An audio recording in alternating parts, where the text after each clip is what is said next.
Hey guys, welcome to government jobs Gyan YouTube channel. Guys, आज की इस वीडियो में हम बात करेंगे आरआरबी ग्रुप डी के new recruitment notification online form apply process के बारे में। जी हाँ दोस्तों, रेलवे रिक्रूटमेंट बोर्ड ने ग्रुप डी के 32,438 खाली पदों को भरने के लिए नोटिफिकेशन रिलीज कर दिया है। कैसे आप इस भर्ती के लिए अपने फॉर्म अप्लाई कर सकते हो ऑल इंडिया से बिना कोई मिस्टेक किए हुए, इसकी पूरी जानकारी हम आपको स्टेप बाय स्टेप रजिस्ट्रेशन से लेकर प्रिंट तक इस वीडियो में देंगे। बस आपको इस वीडियो को स्किप के बिना शुरू से लेकर एंड तक देखना है। उसके बाद वीडियो पसंद आए तो इसे लाइक और शेयर कर दें, चैनल पर नए हो तो इसे सब्सक्राइब कर ले। साथ ही साथ दोस्तों, यहाँ पर फॉर्म अप्लाई करते हुए आपको जो जो प्रॉब्लम फेस हो रही है उन सभी का हल आपको इस वीडियो में मिल जाएगा। और हम आपको ये भी बताएंगे कि कौन सी वो कॉमन मिस्टेक है जिसे करने से आपके एप्लीकेशन फॉर्म रिजेक्ट हो सकते हैं। आपको उस मिस्टेक को अवॉइड करते हुए अपने फॉर्म अप्लाई करने हैं। पूरी जानकारी आपको स्टेप बाय स्टेप इस वीडियो में दी जाएगी, तो आपको एंड तक हमारे साथ इस वीडियो में बने रहना है। तो बिना कोई वक्त गंवाए चलिए शुरू करते हैं। आपको इस वीडियो के डिस्क्रिप्शन बॉक्स में हमारी वेबसाइट IND-sarkari-naukri.in के इस पेज का लिंक मिल जाएगा। यहाँ पर आपको इस भर्ती के रिगार्डिंग सभी डिटेल्स प्रोवाइड कर दी गई है। रेलवे रिक्रूटमेंट बोर्ड आरआरबी ने ग्रुप डी के 32,438 खाली पदों को भरने के लिए नोटिफिकेशन रिलीज कर दिया है। आप 23 जनवरी 2025 से 22 फरवरी 2025 तक अपने फॉर्म अप्लाई कर सकते हो। 10वीं पास या फिर ITI पास या फिर जिनके पास नेशनल अप्रेंटिसशिप सर्टिफिकेट है वो कैंडिडेट एलिजिबल हैं, अप्लाई कर सकते हैं। 18 से 36 साल आपकी आयु सीमा रखी गई है। यहाँ पर आप ऑल इंडिया से ऑनलाइन अप्लाई कर सकते हो। अप्लाई करने के लिए आपको इस पेज को नीचे स्क्रॉल डाउन करके इंपोर्टेंट लिंक सेक्शन में आना है। ऑफिशियल नोटिफिकेशन PDF लिंक पर क्लिक करना है। इस भर्ती के नोटिफिकेशन को ओपन कर लेना है और इसमें से आपको 1 बाय 1 करके सभी डिटेल्स रीड आउट कर लेनी है, जैसे कि क्या पोस्ट का नाम है, कितनी उसके लिए नंबर ऑफ वैकेंसीज है, कौन से आरआरबी में कितनी वैकेंसीज है, क्या सैलरी यहाँ पर आपको प्रोवाइड कराई जाएगी। सभी जानकारी educational qualification, selection process, exam pattern, exam syllabus की आपको इस ऑफिशियल नोटिफिकेशन में दे दी गई है। आपको सभी डिटेल्स केयरफुली चेकआउट करनी है, फिर आपको अपना फॉर्म अप्लाई करना है।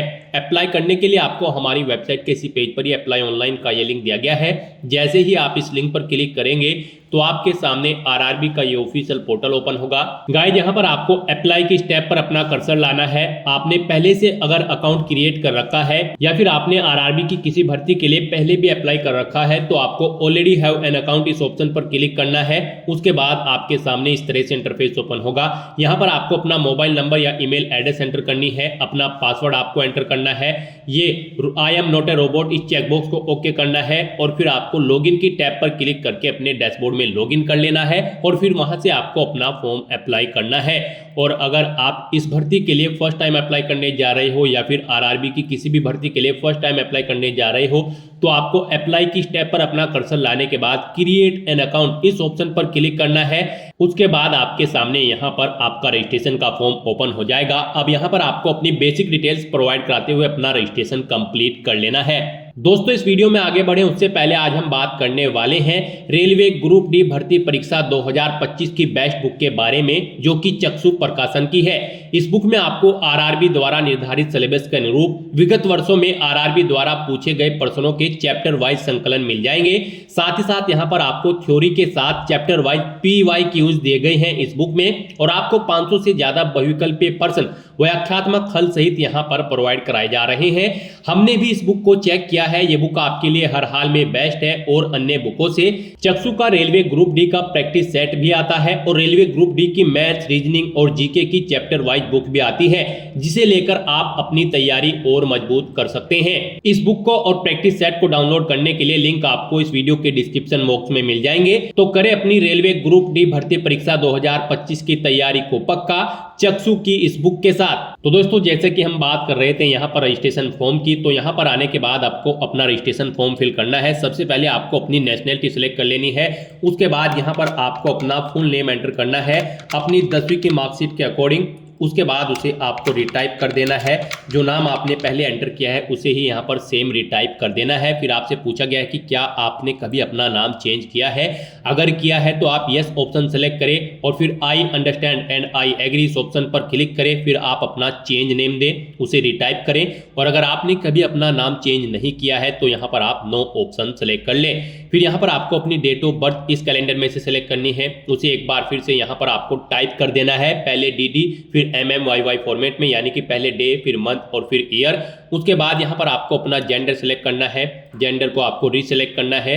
आपको अपने फादर का नाम यहाँ पर एंटर करना है, फादर का नाम भी आपको फिर दोबारा से रिटाइप कर देना है। फिर आपको अपनी मदर का नाम यहाँ पर एंटर करना है, उसे भी रिटाइप कर देना है। उसके बाद यहाँ पर आपको अपनी कॉन्टैक्ट डिटेल प्रोवाइड करानी है। यहाँ पर आपको अपना ईमेल एड्रेस एंटर करना है, फिर जनरेट ईमेल OTP ऑप्शन पर क्लिक करना है। आपकी ईमेल पर OTP आएगा, वो OTP आपको यहाँ पर एंटर करके अपनी ईमेल ID वेरीफाई कर लेनी है। फिर आपको अपना मोबाइल नंबर यहाँ पर एंटर करना है, फिर जनरेट OTP ऑप्शन पर क्लिक करना है। एक OTP आपके मोबाइल नंबर पर आएगा, वो OTP आपको यहाँ पर एंटर करके अपने मोबाइल नंबर को भी वेरीफाई कर लेना है। उसके बाद यहाँ पर आपको अपना आधार कार्ड नंबर एंटर करना है। गाइस, यहाँ पर RRB की भर्तियों में पार्टिसिपेट करने के लिए आपका आधार वेरिफिकेशन अब मस्ट कर दिया गया है, तो यहाँ पर आपको अपना आधार वेरीफाई कर लेना है। फिर आपको जनरेट आधार OTP ऑप्शन पर क्लिक करना है। उसके बाद यहाँ पर आपके रजिस्टर्ड मोबाइल नंबर पर जिससे आपका आधार कार्ड अटैच है उस पर एक OTP आएगा, वो OTP यहाँ पर आपको एंटर करना है और वेरीफाई बटन पर क्लिक करके अपना आधार वेरीफाई कर लेना है। उसके बाद आपको इस चेकबॉक्स को ओके करना है। फिर यहाँ पर आपको अपना पासवर्ड क्रिएट करना है। पासवर्ड यहाँ पर आपका अल्फा न्यूमेरिक फॉर्मेट में होना चाहिए। मींस आपके पासवर्ड में कम से कम एक अपर केस कैरेक्टर, एक लोअर केस कैरेक्टर, एक इंटीजर नंबर और एक स्पेशल कैरेक्टर जैसे कि @ या फिर डॉलर होना चाहिए। तो इस फॉर्मेट में आपको अपना पासवर्ड क्रिएट करना है। वही पासवर्ड आपको यहाँ पर कंफर्म पासवर्ड फील्ड में एंटर करना है। उसके बाद आपको I am not a robot इस चेकबॉक्स को ओके करना है और फिर आपको preview and create an account इस ऑप्शन पर क्लिक कर देना है। उसके बाद आपका अकाउंट क्रिएट हो जाएगा। फिर आपको इस पेज को ऊपर स्क्रॉल करके लॉग इन हियर इस ऑप्शन पर क्लिक करना है और यहाँ पर आपको अपना मोबाइल नंबर या फिर ईमेल एड्रेस एंटर करना है। अपना पासवर्ड आपको एंटर करना है जो आपने अभी अभी क्रिएट किया है और फिर आपको I am not a robot इस चेकबॉक्स को ओके करना है और लॉगिन की स्टेप पर क्लिक करके अपने डैशबोर्ड में लॉगिन कर लेना है। लॉगिन करने के बाद आपका डैशबोर्ड कुछ इस तरह से शो होगा। इसमें आपको ऑनलाइन एप्लीकेशन की टैब पर क्लिक कर देना है। उसके बाद यहाँ पर आपके सामने कुछ इस तरह से इंटरफेस ओपन होगा। अब यहाँ पर आपको CN 8/2024 various post in level 1 of 7 CPC पे मैट्रिक्स के सेक्शन में आना है। यहाँ पर ये ग्रुप डी की 32,438 पोस्ट के लिए वैकेंसी है। तो यहाँ पर आकर आपको सबसे पहले अपना कोई बोर्ड सेलेक्ट कर लेना है जिस बोर्ड में आप अप्लाई करना चाहते हैं। उसके बाद आप इस चेकबॉक्स को ओके करें और फिर आप नेक्स्ट ऑप्शन पर क्लिक कर दें। नेक्स्ट आपके सामने आपका एप्लीकेशन फॉर्म ओपन हो जाएगा। यहाँ पर कुछ चीजें आपकी ऑटोमेटिकली फिल कर ली गई है। आपकी रजिस्ट्रेशन डिटेल्स है जो आपने रजिस्ट्रेशन में प्रोवाइड कराई थी। अब यहाँ पर आपको अपना मैरिटल स्टेटस सेलेक्ट करना है, अपना रिलीजन सेलेक्ट करना है, अपनी मातृभाषा आपको सेलेक्ट कर लेनी है। फिर यहाँ पर एग्जामिनेशन आप किस लैंग्वेज में चाहते हैं वो भाषा आप सेलेक्ट करें। फिर आपकी बॉडी पर कहीं कोई कट या तिल का निशान है तो उस पैलेस का नाम एंटर कर दे। फिर आप एक और पैलेस का नाम एंटर कर सकते हैं अगर आपकी बॉडी पर एक से ज्यादा जगह कोई चिन्ह है। अगर नहीं है तो यहाँ पर आप नो मार्क एंटर कर दें। उसके बाद यहाँ पर आपको अपनी कम्युनिटी सेलेक्ट कर लेनी है। फिर यहाँ पर आपको अपनी कास्ट का नाम एंटर करना है। अपना अगर आप रिजर्व कैटेगरी से बिलोंग करते हो तो यहाँ पर आपको अपना कम्युनिटी सर्टिफिकेट नंबर एंटर करना है। फिर आपको ये सर्टिफिकेट किसने प्रोवाइड कराया है उस पोस्ट की डेजिग्नेशन की अथॉरिटी का नाम आपको सिलेक्ट कर लेना है।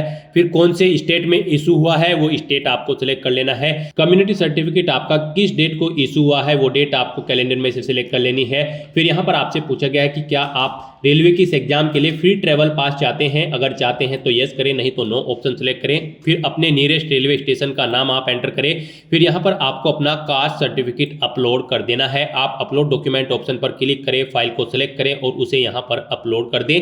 आपकी फाइल का मैक्सिमम साइज 500 KB रखा गया है। PDF फॉर्मेट में आपकी फाइल होनी चाहिए। उसके बाद यहाँ पर आपको अपना एड्रेस की डिटेल देनी है।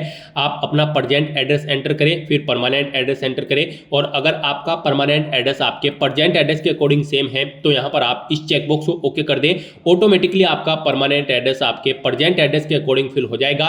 इस तरह से अपनी सभी डिटेल्स फिल आउट करने के बाद अब आपको सेव के इस बटन पर क्लिक करना है। अपनी सभी डिटेल्स सेव कर देनी है और फिर आपको नेक्स्ट बटन पर क्लिक कर देना है। अब यहाँ पर आपको अपनी कुछ और डिटेल्स प्रोवाइड करानी है। यहाँ पर आपसे पूछा गया कि क्या आप ई1 सर्विसमैन हैं, अगर हैं तो यस ऑप्शन सेलेक्ट करें और फिर अपनी डिटेल यहाँ पर दे, जैसे कि आप किस में ई1 सर्विसमैन थे, आर्मी, नेवी या एयरफोर्स, अपनी रैंक एंटर करें। और अगर आप ई1 सर्विसमैन नहीं थे तो यहाँ पर आपको नो ऑप्शन सेलेक्ट करना है। उसके बाद आपसे पूछा गया कि क्या आप बेंचमार्क डिसेबिलिटी PWBD कैंडिडेट हैं, अगर है तो यस ऑप्शन सेलेक्ट करें और फिर अपनी डिसेबिलिटी की डिटेल यहाँ पर दे। डिसेबिलिटी की कैटेगरी सिलेक्ट करें, सब कैटेगरी सिलेक्ट करें, परसेंटेज ऑफ डिसेबिलिटी दे, नेचर ऑफ डिसेबिलिटी दे और PWBD सर्टिफिकेट नंबर यहाँ पर दें और आपको इशू कब हुआ था वो सर्टिफिकेट की डेट सेलेक्ट करें। और अगर आप यहाँ पर PWBD कैंडिडेट नहीं हैं तो यहाँ पर आपको नो ऑप्शन सेलेक्ट करना है।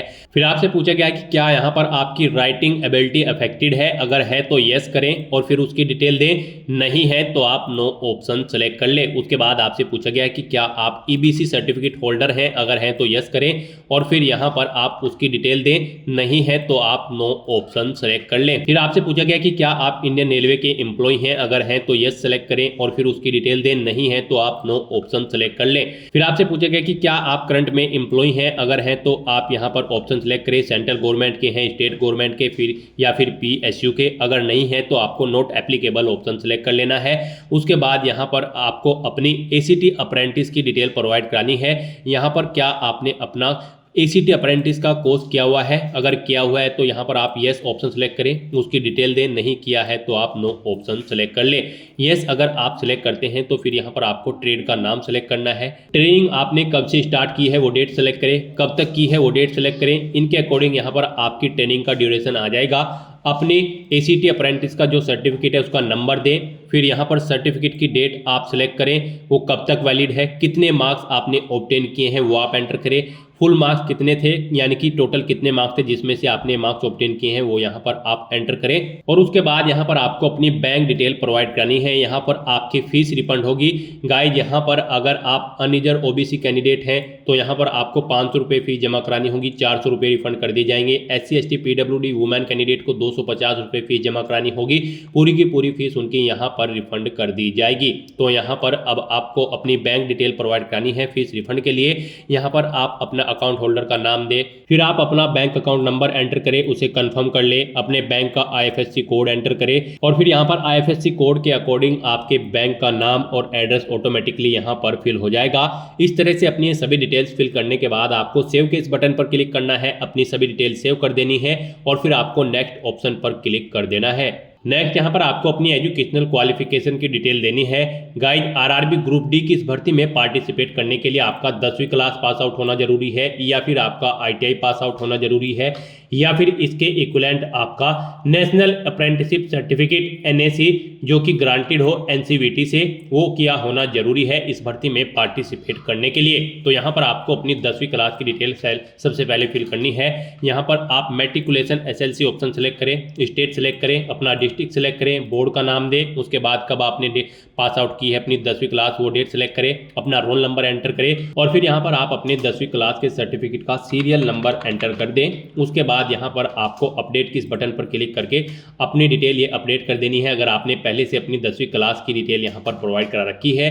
नहीं तो यहाँ पर आप क्वालिफिकेशन में सिलेक्ट करके मैट्रिकुलेशन /SSLC सेम यही डिटेल प्रोवाइड करा सकते हो। और अगर आपने ITI भी कर रखी है तो आप ITI ऑप्शन सेलेक्ट करें और फिर आप ऐसे ही यहाँ पर अपनी ITI की डिटेल प्रोवाइड करा सकते हो। सबसे पहले यहाँ पर आपको ट्रेड सेलेक्ट करनी है, स्टेट सेलेक्ट करना है अपना, उसके बाद यहाँ पर आपको अपना डिस्ट्रिक्ट सेलेक्ट करना है, फिर यहाँ पर आपको इंस्टीट्यूट का नाम देना है जिससे आपने अपनी ITI कंप्लीट की है, कब पास आउट की है वो डेट सेलेक्ट करें, सर्टिफिकेट इशू आपको NCVT से हुआ है या फिर SCVT से, ऑप्शन सेलेक्ट करें, फिर आप अपने सर्टिफिकेट का टाइप सेलेक्ट करें। उसके बाद यहाँ पर ऐड के इस बटन पर क्लिक करें, अपनी ITI की डिटेल्स आप ऐड कर दें। इस तरह से आपकी ITI की डिटेल ऐड हो जाएगी। और अगर आपने यहाँ पर NAC सर्टिफिकेट अप्रेंटिसशिप सर्टिफिकेट किया हुआ है तो यहाँ पर आप NAC ऑप्शन सेलेक्ट करें, फिर यहाँ पर आप अपनी ट्रेड सेलेक्ट करें, स्टेट सेलेक्ट करें, फिर आप अपना डिस्ट्रिक्ट सेलेक्ट करें। डिस्ट्रिक्ट सेलेक्ट करने के बाद यहाँ पर आप इंस्टीट्यूट का नाम दें जिससे आपने ये सर्टिफिकेट किया है, कब किया है वो डेट सेलेक्ट करें। सर्टिफिकेट इशू आपको NCVT से हुआ होगा तो ये आप ऑप्शन सेलेक्ट करें।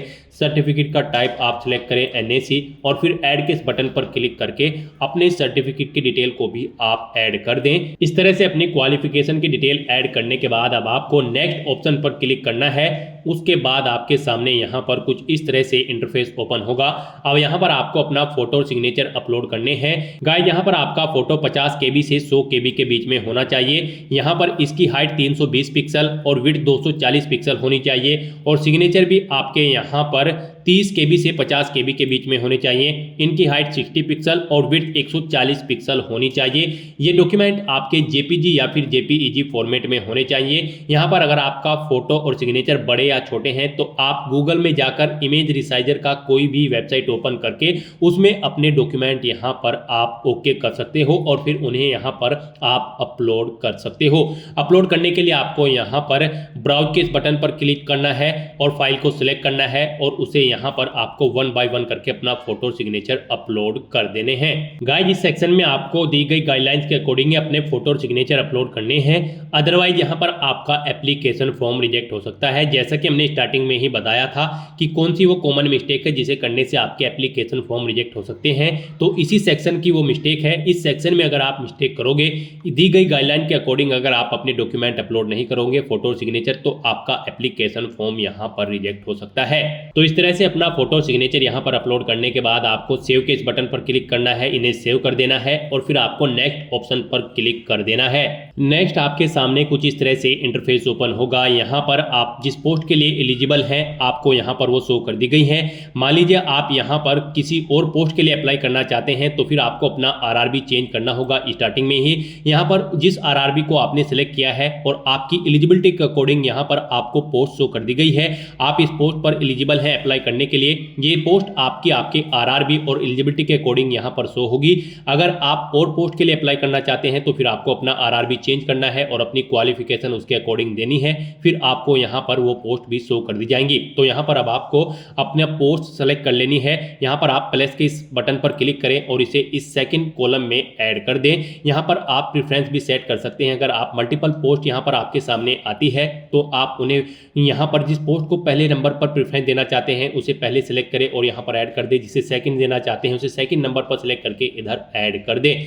तो इस तरह से आप यहाँ पर आप अपनी पोस्ट प्रेफरेंस दे सकते हैं। फिर आपको इस पेज को नीचे स्क्रॉल करना है, इस चेकबॉक्स को ओके करना है, फिर यहाँ पर आपको इस चेकबॉक्स को ओके करना है, अपना पैलेस यहाँ पर एंटर करना है और फिर आपको सेव के इस बटन पर क्लिक करके अपनी सभी डिटेल सेव कर देनी है और फिर आपको प्रीव्यू एप्लीकेशन इस ऑप्शन पर क्लिक कर देना है। नेक्स्ट आपको आपके एप्लीकेशन फॉर्म का पूरा प्रीव्यू शो कर दिया जाएगा। आपको सभी डिटेल्स केयरफुली चेकआउट करनी है, पेज को नीचे स्क्रॉल करना है। यहाँ पर आप अगर कोई मिस्टेक पाते हो तो आप एडिट बटन पर क्लिक करके अपने फॉर्म को एडिट कर ले, नहीं तो आपको चेकबॉक्स को ओके करना है और सबमिट बटन पर क्लिक कर देना है। फिर आपके सामने पॉपअप आएगा। यहाँ पर अगर आप अब एक बार फिर से सबमिट कर देंगे तो फिर आप यहाँ पर एडिट नहीं कर पाओगे अपने एप्लीकेशन फॉर्म में। इसका नोटिस आपको दे दिया गया है। यहाँ पर सभी चीजें ओके हैं तो आपको सबमिट बटन पर दोबारा से क्लिक कर देना है। यहाँ पर आपका एप्लीकेशन फॉर्म सक्सेसफुली सबमिट हो चुका है। अब यहाँ पर आपको अपना फीस पेमेंट करना है। फॉर्म आपका फीस पेमेंट के बाद ही कंसिडर किया जाएगा। तो यहाँ पर आपको 250 रुपये फीस के रूप में जमा कराने हैं। ये फीस का अमाउंट आपकी कैटेगरी के अकॉर्डिंग शो होगा। अगर आप अनरिजर्व OBC कैंडिडेट है तो 500 रुपये शो होगा। SC ST PWD women candidate हैं तो आपको 250 रुपये फीस के रूप में यहाँ पर जमा कराने होंगे। तो यहाँ पर अब आपको पे विद SBI e-पे इस ऑप्शन पर क्लिक करना है। यहाँ पर इस चेकबॉक्स को ओके करना है, प्रोसीड बटन पर क्लिक कर देना है। उसके बाद आपको फीस पेमेंट के इंटरफेस पर डायरेक्ट कर दिया जाएगा। गाइस यहाँ पर आप debit card, credit card, net banking या फिर UPI के थ्रू अपना फीस पेमेंट कर सकते हो। UPI ऑप्शन अगर आप सेलेक्ट करते हो तो फिर यहाँ पर आपके पास अगर अपनी UPI ID है तो आप एंटर करके अपना फीस पेमेंट कर दे, अगर नहीं है तो फिर आप UPI QR ऑप्शन पर क्लिक करें। यहाँ पर आपको आपका एक QR कोड प्रोवाइड कराया जाएगा, आप उसको स्कैन करके अपना फीस पेमेंट कर सकते हैं। फीस पेमेंट करने के बाद आपका फॉर्म कंसीडर हो जाएगा। उसके बाद आप अपने डैशबोर्ड में जाकर अपने फॉर्म का स्टेटस चेकआउट कर सकते हो और उसका एक हार्ड कॉपी प्रिंट आउट ले लें फ्यूचर यूज के लिए, फ्यूचर रेफरेंस के लिए। तो दोस्तों ऐसे आप RRB ग्रुप D 32,438 पोस्ट के लिए अपना फॉर्म अप्लाई कर सकते हो बिना कोई मिस्टेक किए हुए। आज की इस वीडियो में बस इतना ही। आई होप ये वीडियो आपको पसंद आई होगी। अगर पसंद आई हो तो इसे लाइक और शेयर करें। चैनल पर नए हो तो इसे सब्सक्राइब कर लें। Thanks for watching.